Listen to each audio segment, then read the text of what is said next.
Bonjour à vous, comment vous allez? Je vous espère en forme. Alors, aujourd'hui, nous avons le privilège de rencontrer Monsieur Alphonse, un entrepreneur togolais très inspirant. Il va nous parler de son expérience, il va nous partager des stratégies qui vont vous aider à vous qui voulez vous lancer dans l'entrepreneuriat. Et je suis sûr et certain qu'à la fin de cette vidéo, vous ne serez pas la même personne. Alors, je vous invite à nous suivre jusqu'à la fin. Très rapidement, bonjour Monsieur Alphonse. Bonjour, Monsieur Ali. Comment vous allez? Je vais très bien. Donc, nous vous remercions d'avoir accepté à ce que nous puissions s'échanger ce matin. Ah ouais. Je suis vraiment très content. Je suis très ravi également. Ok, très rapidement, vous allez vous présenter à ce que tous ceux qui sont en train de nous suivre actuellement puissent vous reconnaître. Bien, je suis Fulbert Yaoudovi, alias Alphonse Fagnou, mon nom de plume. Beaucoup de personnes connaissent plutôt Alphonse, alors que derrière ce nom, il y a aussi un autre. Bien, je suis jeune entrepreneur togolais. Je me débrouille aussi bien en entrepreneuriat. Wow. Voilà. Okay. Je peux m'arrêter là. Ok. Sinon, je suis vraiment content de vous. Ok, là, très rapidement, vous allez nous dire un peu, qu'est-ce qui vous a poussé à vous lancer dans l'entrepreneuriat? C'est-à-dire que nous voulons vraiment savoir, je sais pas, vos motivations, ce qui vous a vraiment poussé à vous lancer dans l'entrepreneuriat. Eh bien, il faut reconnaître que moi, je n'ai pas rencontré l'entrepreneuriat en cours de route. On dirait que je suis né avec. Wow. Parce que papa est enseignant, bien sûr, mais il est éleveur. Il élève beaucoup, il élève au volailles et surtout les chèvres. Donc, j'avais eu le privilège d'accompagner les chèvres au pâturage et je les gérais bien.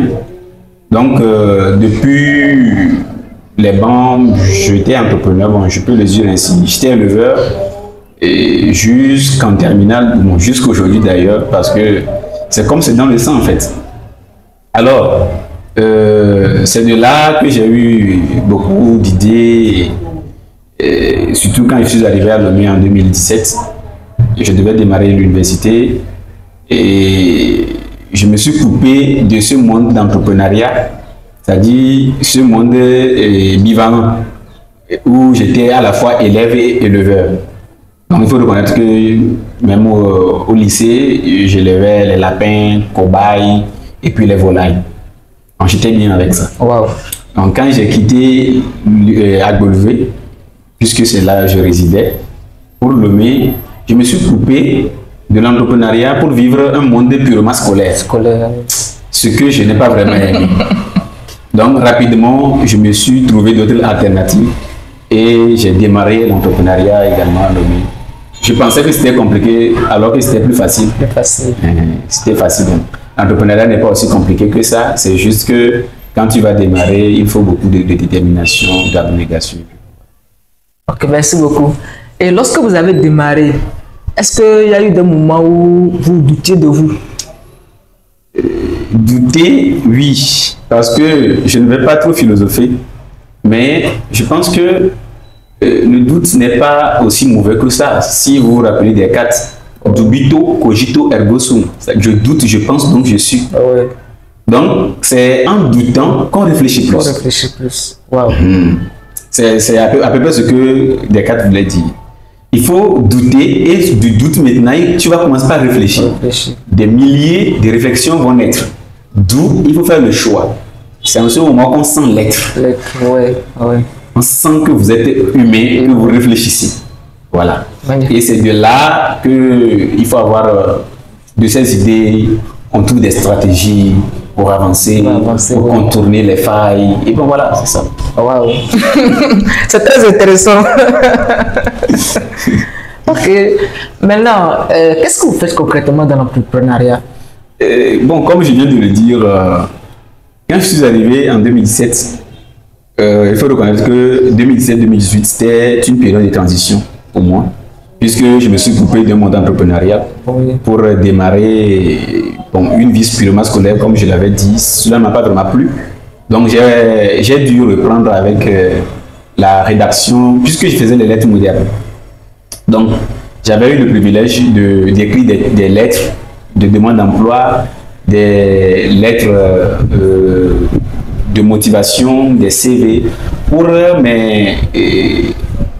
je peux dire mes camarades et pour mon entourage. Donc c'est ce que j'ai démarré en 2017.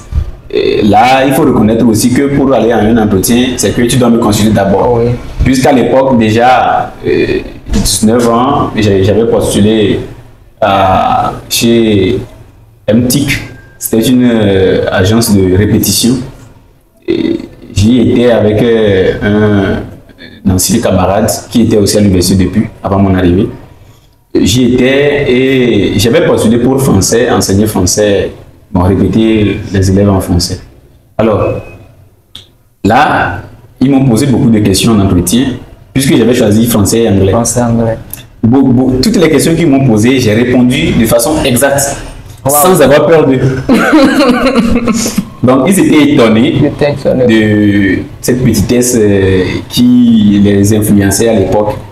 Ben, là, je me suis rendu compte que j'avais aussi un petit don derrière que je pouvais aussi vendre. Autrement, donner des conseils aux gens pour l'entretien d'embauche. Donc, je profitais de cela. D'où mon cabinet est né. Wow. C'est de cette idée que j'ai fondé mon cabinet. D'où cabinet scriptural Alphonse Fafana, purement, vous voyez. Wow. Donc, c'était ça. J'ai écrit beaucoup de tests.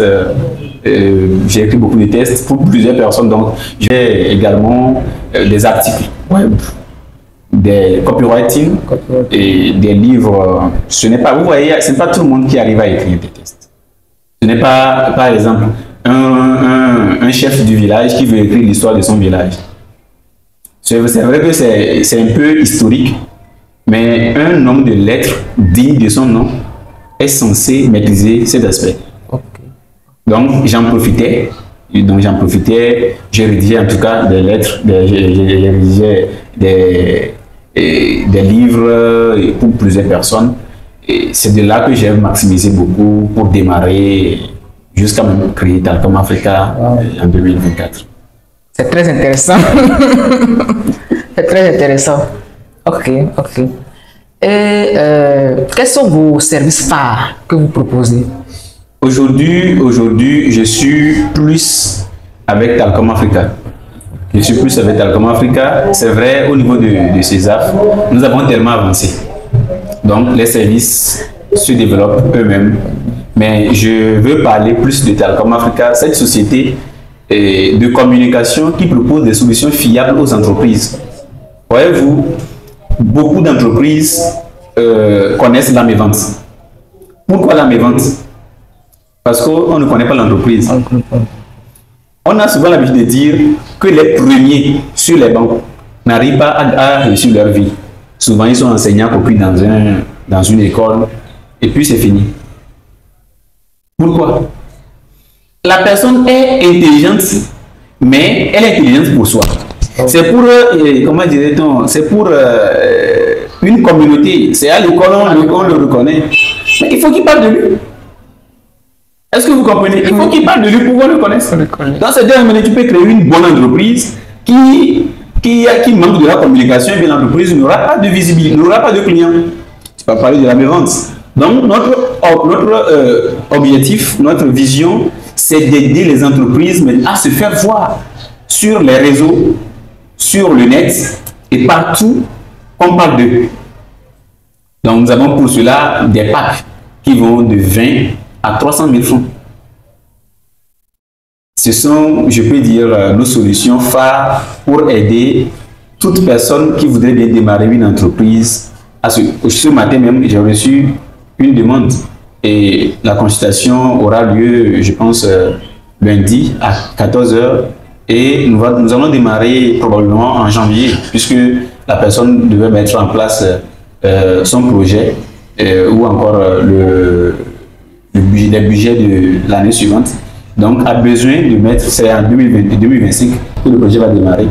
Donc, il m'a consulté, il m'a déjà appelé pour voir les dispositions à mettre en place, le pack à acheter durant l'année. Aujourd'hui même, nous avons des bons de communication. Wow. Je pense que c'est vraiment une solution pour les entreprises. Pour les entreprises, oui. C'est très intéressant. Donc, pour ceux qui veulent aussi accompagner les entrepreneurs, peuvent acheter des bons de communication et leur en offrir.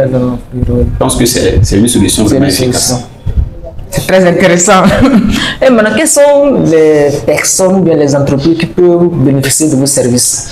Et ouais, les PME sont les plus indiquées parce que les PME se débrouillent, sont en voie de croissance. Au même moment où vous travaillez avec des grandes entreprises, vous connaissez bien Vital. Ah oui. Et c'est Dalcom Africa qui assure la communication de Vital, donc vous pouvez imaginer.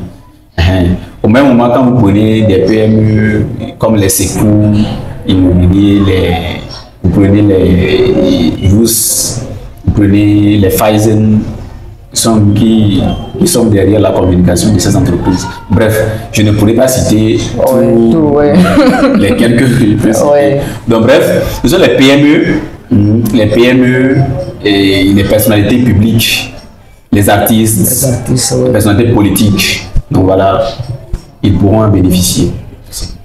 Wow, c'est très intéressant, c'est très intéressant. Donc si vous êtes en train de nous suivre, vous avez un business, vous dirigez une entreprise, et vous voulez qu'on fasse la communication, n'hésitez pas à nous contacter. Il y en aura les numéros à la fin de cette vidéo ou bien le lien de la société Dalcom Africa en bas de cette vidéo. Alors, dites-nous par exemple quelqu'un qui veut vraiment se lancer dans l'entrepreneuriat. Quel conseil vous pouvez le donner aujourd'hui? Disons un jeune qui a fini ses études ou bien quelqu'un d'ailleurs qui veut réellement se lancer dans l'entrepreneuriat. C'est un forgeron qui devient forgeron. Oui. Tu viens de finir les études. Il n'a pas dernière, j'ai reçu quelqu'un à César. Il dérangeait qu'il voulait me voir. Chaque jour, il dérange. J'ai dit, ok, faites-le venir. Il est arrivé, je lui ai posé la question. Monsieur, dites-moi, quelles sont vos compétences? Il était là, j'ai eu mon bac. J'ai dit, non, écoute, laissons à faire du diplôme. Quelles sont vos compétences? Il était incapable de me dire et de me donner ses compétences. Bref, il n'a pas de compétences. Ce qu'il pouvait faire, c'est être maçon. Non, vous voyez, on a besoin des gens qui savent faire quelque chose. Pas des gens comme ça, non. Donc, je propose plutôt aux jeunes, si ils n'ont pas une formation professionnelle ou pratique, d'aller en suivre une. Après cela, il faut aller s'exercer, faire un stage. Et quand on parle de stage aujourd'hui, les jeunes parlent immédiatement, c'est argent. Mais écoute, tu as suivi une formation, tu as payé. La formation est théorique. Depuis CP1, tu payais jusqu'en terminale, jusqu'à l'université, tu payais. Alors que tu es théorique, là où tu vas aller apprendre la pratique, tu veux qu'on te paye en retour. Non, vous allez plutôt payer celui chez qui vous faites le stage. Normalement, vous devriez le payer parce que lui perd son temps. Si vous n'étiez pas là, il allait continuer son travail. Mais aujourd'hui, donc ben pour dire aux jeunes que s'ils vont en stage, il ne faut pas aller demander de l'argent. Tu viens pour acquérir des compétences pratiques. Il faut aller demander un stage gratuit. Et tu l'exerces, tu profites des gens pour maîtriser ton travail très bien. Et fais preuve d'expertise. Tu maîtrises ton travail et prouve que tu maîtrises. Tu prouves là-bas. Tu peux encore avoir d'autres personnes chez qui tu vas prouver. 2, 3, 4 personnes chez qui tu prouves que vraiment tu maîtrises ton travail. Quand tu es ici, on t'appelle, fais-moi ci, fais-moi ça. Et là, tu vas voir que les appels commencent par augmenter, par s'augmenter. Autrement, 2 personnes te contactent pour le même service. 3, 4, 5. On dit, mais qui est ton graphiste? Je prends un exemple. Qui est ton graphiste? On dirait que c'est monsieur tel. Waouh, il fait un bon travail. Donne-moi son numéro. On va dans ton numéro. Et monsieur tel, vous avez fait la fiche pour tel. J'ai tout aimé. Je voudrais bien que vous m'en faites également une. Tu le fais. Waouh, c'est trop cool. Fais-moi aussi. Et c'est comme ça. Ils vont négocier le statut, ils vont parler sur le réseau. On va leur demander. Au fur et à mesure, tu commences par avoir de petites personnes, de petits contrats de gauche à droite que tu gères. Même si tu es en interne avec quelqu'un, tu gères d'autres petits contrats en interne, et à la maison ou encore au temps libre et tout. Mais là, tu vas voir que par exemple, si ton salaire est 80 000 francs, alors que tes sous-contrats sont également à 80 000 francs, cela veut dire que tu as une stabilité. Oui. Vous comprenez un peu? Oui. Et ça évolue. Ça évolue. Arrivé à un moment où vous serez surchargé, vous ne pourrez plus bien faire vos travaux au service. Et on va commencer par vous repliquer. Alors, vous allez dire simplement, eh bien, je pense me reposer, je pense continuer indépendamment mon travail. C'est ça qu'on appelle freelance. Freelance, oui. Se lancer librement. Freelance. Ouais. Oui. Voilà. Donc, vous pouvez dire à votre employeur, eh bien, je veux continuer avec vous, bien sûr, mais je ne serai pas avec vous directement. Je serai à la maison ou dans un, je peux dire, coworking. Et mais là, vous allez me payer tel au lieu de tel. Autrement, vous pouvez réduire pour le motiver à vous confier ce contrat. Si vous payez 80 000, vous dites que je veux faire tout ce que je faisais à 60 ou à 50 000. Bah, lui aussi, il a intérêt de 30 ou de 20 000. Donc, cela pourrait aussi le permettre de mettre ça comme budget pour autre chose. Oui. Si il a déjà réfléchi dans ce sens, puisque les PME, c'est comme ça, on se débrouille. Oui. Donc déjà, c'est une opportunité pour lui. Il peut vous donner ce contrat et puis vous continuez vos contrats tranquillement. Et vous allez voir qu'au fur et à mesure que vous faites de bon travail, le contrat va s'augmenter. Vous ne pourrez plus traiter ces contrats vous seul. D'où il faut commencer par mettre d'autres personnes. Vous comprenez? Construisez l'équipe par le temps. Et là, vous aurez des employés. Au fur et à mesure, vous grandissez. Le DG avec ses employés, vous êtes DG. Au fur et à mesure, il faut penser maintenant à l'innovation. Réfléchir, mais ces affiches que nous faisons, est-ce qu'on ne pourrait plus les faire autrement? Eh bien, je ne vais pas trop aller en expertise pour pouvoir donner ces connaissances à tout le monde aussi comme ça. Sinon, je pourrais dire qu'il y en a plusieurs stratégies qu'on peut adopter. En tant que jeune, pour entreprendre facilement, c'est à peu près la trace que j'ai donnée. Il y en a encore d'autres que je peux donner, mais en cours. J'ai aussi une petite question à vous poser. En dehors de la communication, est-ce que vous avez d'autres activités qui vous passionnent ou bien que vous aimeriez aussi lancer? Bah, tu sais, un entrepreneur, c'est pas... Bon, tout ça dépend de chaque entrepreneur. Je viens de vous dire que je suis éleveur depuis mon enfance jusqu'à présent. Alors, qu'est-ce que vous imaginez? L'élevage m'a conduit à la création d'une grande ferme. Et quand je vais lancer, vous-même vous verrez. Aujourd'hui, j'ai 3 sites. L'élevage, rien que l'élevage. Au même moment, j'ai les petites activités de production de manioc, transformation de manioc, que je fais individuellement. Ce sont des projets que je vais industrialiser. Mais pour le moment, je vais pas à pas. Pas à pas, oui. C'est tout. Et ce sont mes plus grands projets. Avec Alcom Africa, il y a aussi de grands projets. Oui. Mais actuellement, je vous l'ai dit tout de suite, je suis jeune entrepreneur. Donc, il faut aller pas à pas. Oui. Et je pense que de bonnes choses sont devant. Vous verrez bien vous-même. Vous allez témoigner. Wow. Merci beaucoup. Donc, pour ces fins d'année, on peut gagner des poules chez vous. Pour les poules, je n'en ai pas, mais les agoutis, les lapins, les cobayes, j'en ai beaucoup. Ok. Je pense que le prix est abordable à tout le monde. Non, c'est abordable. Nous sommes dans les périodes de fête, donc il faut encourager les gens à acheter. Donc, si vous avez mangé les lapins, les cobayes, les agoutis, contactez les numéros qui seront en bas de cette vidéo.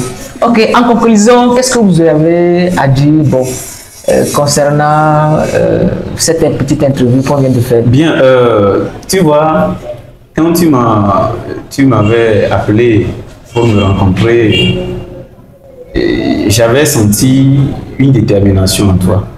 Donc, je m'avais d'abord encouragé, jusqu'à même aller en dehors de notre rencontre qui était beaucoup plus professionnelle. Donc, tu as su en tirer pour parler également, instruire d'autres personnes. Et puis, j'encourage beaucoup ça. Aider, aujourd'hui, la jeunesse a besoin, ou pas la jeunesse seulement, nous avons tous besoin des conseils pratiques pour pouvoir évoluer. Nous ne lisons pas assez. Alors qu'il faut lire pour découvrir. C'est pour cela que les gens disent s'il faut cacher quelque chose de moi, mettez-le dans un livre. Donc, morceler vos connaissances par des posts comme ci, je pense que c'est encourageant. Je vous encourage vivement pour cela. Et puis, j'encourage ceux qui nous suivent ici à ne pas être trop réflexifs sur des projets. Quand vous avez un projet, à peine les analyses du marché, les tests, eh bien, lancez-vous. Je viens de dire tout de suite que c'est en forgeant qu'on devient forgeron. C'est-à-dire, c'est en faisant que vous faites, que vous arrivez à accomplir. Quand on était né, est-ce qu'on était grand? Non. On était petit. C'est parce qu'on est devenu homme. Ah oui. Donc, c'est au fur et à mesure que vous avez grandi c'est à peu près ça. Il n'y a pas un domaine aujourd'hui, on va dire qu'il n'y a pas de concurrent. Non, c'est pas de concurrence, c'est que ça ne marche pas. Ça ne marche pas, oui. Il faut reconnaître ça. Oui. Il n'y a pas de concurrence, ça ne marche pas. Quand Gozem était venu dans ce pays, est-ce qu'il y avait quelqu'un? Non. Mais quand Gozem était venu, vous allez voir qu'aujourd'hui, les concurrents de Gozem n'en parlent pas. Oui, ils sont nombreux. Olé était venu, il n'y en avait pas assez. Oui. Mais aujourd'hui, vous voyez là où c'est arrivé. Donc, bref, pour dire que quand ça marche, tout le monde est là. Elle est là. Pour profiter. Voilà. Donc, il faut te lancer et c'est quand tu te lances que tu trouves des innovations. Les innovations, il y en a plusieurs. Les gens pensent que l'innovation, c'est purement technique. Non. L'innovation est aussi commerciale. La stratégie que tu mets en place pour vendre est aussi une innovation parce que les gens n'ont pas encore adopté cette stratégie. Donc, c'est quand tu te lances que tu vas trouver. Aujourd'hui, je lisais un livre que je dois éditer. Je lisais le livre arrivé à un moment. Non, c'était intéressant. C'est-à-dire, j'ai trouvé, moi j'ai beaucoup appris du livre, ça mentir, j'ai beaucoup appris. Donc, j'ai constaté que la personne a misé sur la stratégie de vente. C'est un livre un peu économique, ce livre va sortir bientôt, vous verrez vous-même. Donc, c'est pour dire que ici, si vous vous lancez, c'est en ce moment que vous verrez beaucoup plus d'opportunités, c'est en ce moment que vous verrez des stratégies à utiliser, surtout en combinant des stratégies préalablement utilisées par d'autres vos concurrents et vous-même avec votre propre réflexion, puisqu'entrepreneur ne dort pas la nuit, les nuits portent conseil, eh bien, ça marche. Ça marche.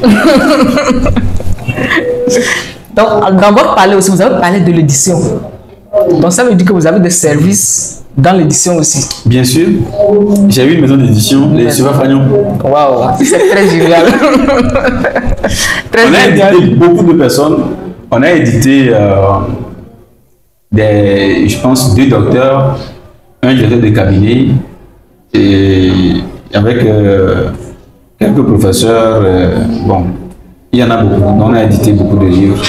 Il y en a 2 qui sont en parution, qui vont paraître très bientôt. Très intéressant. Donc, si vous avez un livre, vous voulez qu'on vous édite, il y en aura les contacts de Dalcom Africa en bas de la vidéo. Donc, nous vous remercions de nous avoir suivis. Et si vous avez aimé cette vidéo, n'hésitez pas à la partager et liker, abonnez-vous. On se retrouve à la prochaine. C'était votre frère Ali Chris Hanum. Bye. Merci.